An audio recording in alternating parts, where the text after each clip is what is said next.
nous démarrons, cher Tidiane, avec les barrages allés du Mondial Qatar 2022. Le Sénégal à la recherche d'un résultat positif au Caire cet après-midi. Tout sauf une défaite au Caire. Fatih, c'est la conviction du sélectionneur national Aliou Cissé qui estime que les Lions sont armés et bien déterminés à aller au Mondial. Je vous propose de le suivre. C'était hier en conférence de presse.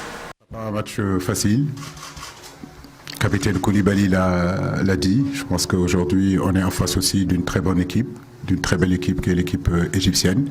Mais comme je l'ai dit, nous aussi, on a des arguments à faire valoir face à cette équipe égyptienne. On a envie d'aller à cette Coupe du Monde. Nous travaillons dur pendant des années et des années, en réalité, pour des compétitions comme ça. Ce groupe-là a été constitué aussi pour jouer ces compétitions-là. Nous savons que ça se jouera en 2 matchs. Même je dirais 3, la finale a été gagnée parce que dès lors qu'on a su que c'était l'Égypte, on savait qu'on était amené à aller jouer 3 fois.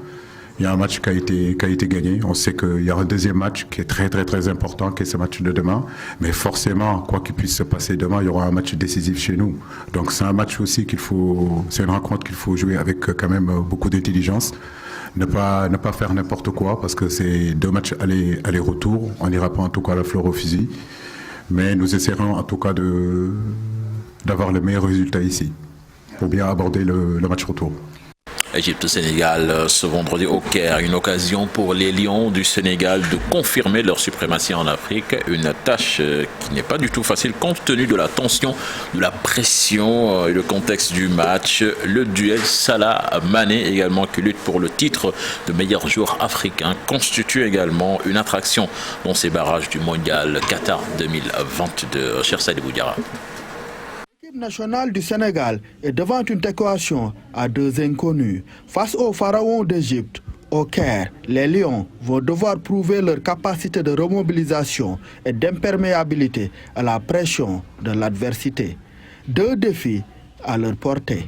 Il y a une approche psychologique puisqu'il y a une nouvelle compétition qui va commencer. Et pour les compétiteurs, en fait, il faut à chaque fois oublier les exploits du passé pour se consacrer à de nouveaux objectifs, car ils ont toujours faim. Ça, c'est sur le plan psychologique, mais sur le plan technique quand même, on peut dire que la finale qu'on a disputée dernièrement face à l'Égypte peut servir de base de travail à Aliou Cissé, puisque c'était vraiment un match de qualité, 120 minutes de très haute intensité, avec beaucoup d'occasions à l'appel. Il n'y a manqué que l'efficacité. Donc Aliou Cissé et son staff peuvent vraiment se servir de ce match-là. Mais il ne faut pas oublier qu'il y a un environnement nouveau et différent qu'on aura au Caire. Il faudra prendre ça en compte. Donc, et surtout que c'est une double confrontation, un match aller-retour différent d'une finale. Donc l'approche du match dans ce sens-là doit changer. Mais on a quand même des joueurs vraiment de très haut niveau habitués à ces jeux-là. L'autre attraction de ces barrages du Mondial 2022, la rivalité entre Salah et Sadio Mané, une occasion pour la star sénégalaise de confirmer son leadership en sélection. Ce sont 2 joueurs aussi qui, en sélection, s'appuient sur le collectif. Et sur ce plan-là aussi, on peut être rassuré parce que lors de la CAN, quand même, on a vu une belle complicité sur le côté gauche entre Saliou Ciss et Sadio Mané. Vraiment, c'était l'un des circuits préférentiels de l'équipe nationale. Et puis Sadio Mané aussi sur le plan individuel, quand on regarde, on voit qu'il a une certaine maturité, une certaine tranquillité, une certaine sérénité. Et ça aussi, c'est... Égypte-Sénégal, c'est ce vendredi au Stade international du Caire, à partir de 19h30, la première sortie des Lions dans la peau de champion d'Afrique qui sera loin d'être une partie de plaisir. Égypte-Sénégal ne sera pas que l'attraction de ces éliminatoires dans la zone Afrique. Le Maroc va se déplacer en République démocratique du Congo. Ce match va se jouer à 15h. Le Cameroun qui va recevoir à 17h l'Algérie à Douala. Le Mali qui jouera contre la Tunisie à 17h à Bamako. Et puis ce choc également qui fait parler, ce derby entre le Ghana et le Nigeria à 19h30. Et puis ce match qui nous intéresse, nous, Sénégalais, Égypte-Sénégal, ce sera à 19h30. Et puis Fatih, l'Italie qui ne verra pas le Qatar. Les champions d'Europe ont été éliminés hier à Palerme par la Macédoine du Nord. Un but concédé dans les arrêts de jeu qui prive encore une fois la Squadra Azzurra de qualification à la Coupe du Monde pour la deuxième édition consécutive. Donc l'Italie, champion d'Europe, qui n'y sera pas. Merci beaucoup, cher Tidiane. Football, on va y revenir tout à l'heure. Comment? Tu ne parles pas de Gareth Bale.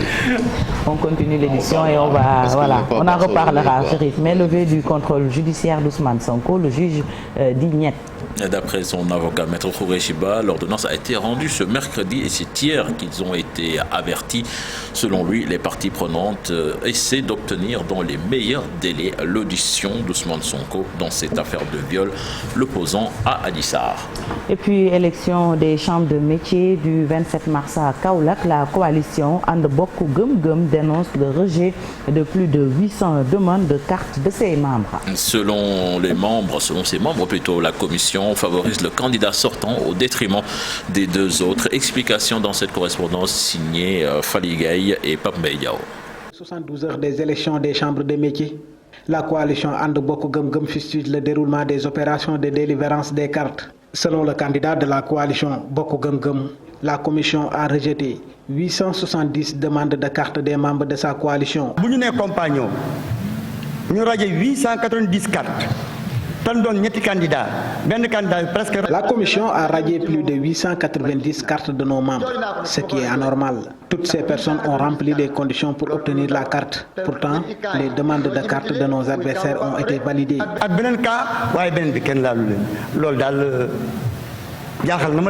Face à cette situation, la coalition And Bokk Gëm Gëm croit que les élections ne peuvent pas se dérouler dans la transparence.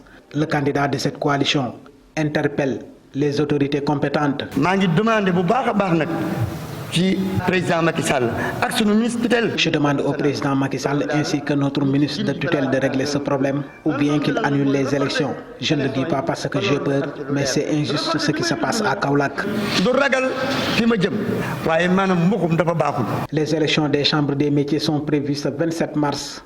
3 candidats sont en lice pour diriger la chambre des métiers de Kaolack.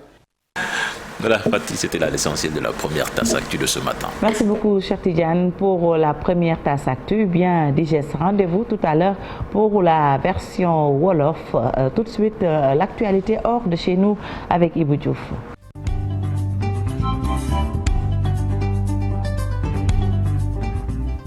Alors, Ibou Nafiokoy. Alors, c'est un plaisir de te retrouver sur le plateau. Et puis, on démarre la page internationale avec ce qui se passe en Somalie. Le bilan des 2 attentats d'hier s'est alourdi, 48 morts.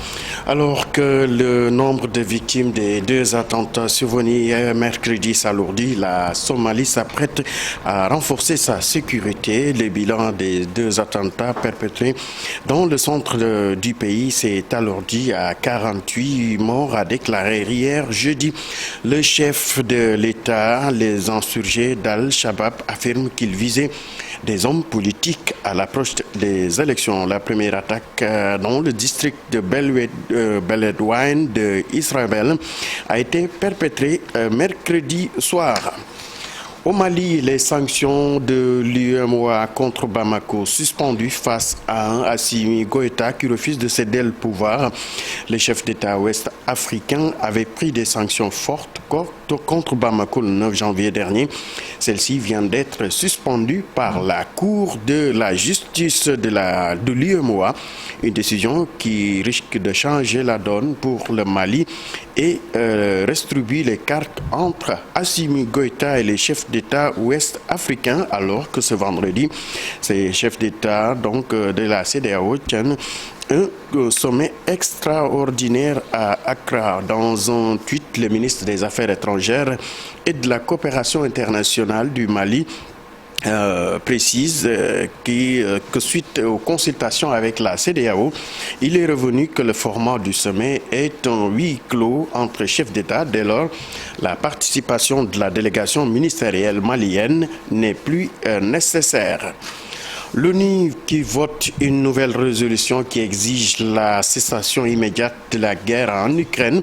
Une décision de l'Assemblée générale de l'ONU regroupant 193 États a adopté jeudi une écrasante majorité de 140 voix une nouvelle résolution non contraignante qui exige de la Russie un arrêt immédiat de la guerre en Ukraine.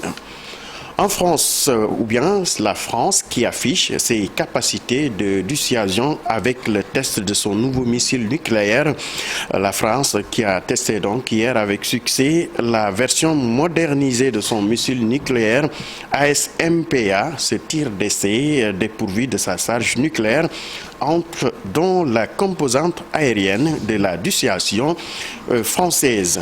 Et pendant ce temps, Washington qui décide d'imposer des sanctions après que la Corée du Nord a tiré hier jeudi un missile balistique intercontinental dans la zone maritime économique exclusive du Japon. Les cibles de ces dernières sanctions sont accusées de transférer des éléments sensibles à destination du programme des missiles de la Corée du Nord, a indiqué le département d'État dans un communiqué. En Éthiopie, Sornofati, pour terminer, le gouvernement décrète une trêve humanitaire illimitée. Une trêve humanitaire donc a été décrétée par le gouvernement éthiopien pour sauver des vies et réduire la souffrance humaine. Plus de 9 millions de personnes ont besoin d'aide alimentaire dans le nord du pays où forces pro-gouvernementales et rebelles du Tigré s'affrontent depuis novembre 2020. Le gouvernement éthiopien donc sollicite également le soutien de la communauté internationale pour mieux faire face à cette situation humanitaire. Merci beaucoup Ibou Diop, et puis on se retrouve tout à l'heure également pour la version Wolof. Tout de suite, Café Presse, Café Court avec Chérif Dia.